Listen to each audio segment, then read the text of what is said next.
কি করতে এখানে আসো, রূপ দেখাতে আসো, টেবিলটা অপরিষ্কার রয়েছে, মোছো মোছো। আমি সাথে সাথে মুছেছি। এবং বিধায়ক তো সুন্দরীর দরকার পড়ে না, তো বিধায়ক অনেক অসুন্দরী মেয়েদেরও কুপ্রস্তাব দেয় আমি দেখেছি। এবং আজকে যে জয়িতা বলের কথা আপনি বলছেন, জয়িতা বলকে তো এই বিধায়কই একবার দল থেকে বহিষ্কার করেছিল, সেটা নিশ্চয়ই আপনারাও জানেন।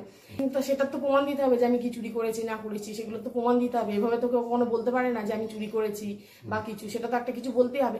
আমি তো বলেছি যে আমাকে প্রস্তাব দিয়েছিল এমন কিছু, সেই প্রস্তাবে আমি রাজি হইনি, এবং সেই প্রস্তাবের ভিত্তিতে আমি ওনাকে একদম পুরো মুখের ওপর বাজে একটা কথা বলেছিলাম, এবং তারপরেই আমি বেরিয়ে চলে আসি ওখান থেকে। পরের দিন থেকে আমি অফিস যাওয়া বন্ধ করি।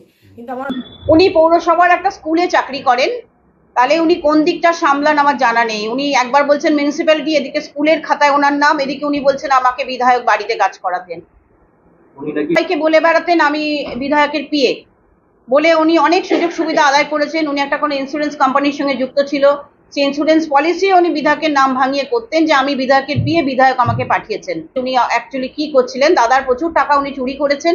দাদা সেদিনই ওকে যে পুলিশের হাতে তুলে দিতে পারতেন, কিন্তু আমাদের দাদার মানসিকতা অন্যরকম। দাদা চিন্তা করেছেন ওর একটা ছোট মেয়ে আছে, পরিবার আছে, সেই জন্য দাদা কাউকে কিছু জানায়নি, ওকে বাড়ি থেকে তাড়িয়ে দিয়েছে। শুধু আপনাদের সঙ্গে তো অনেক সময় দেখা গেছে।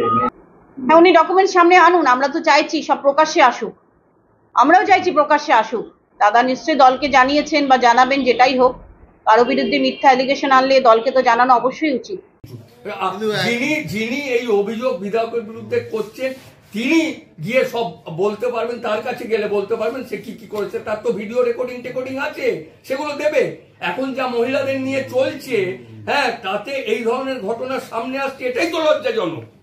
সারা দেশ মহিলাদের বিরুদ্ধে কুকথা সুকথার বিরুদ্ধে লড়াই করছে, আন্দোলন করছে, সাধারণ মানুষ রাস্তায় নেমেছে।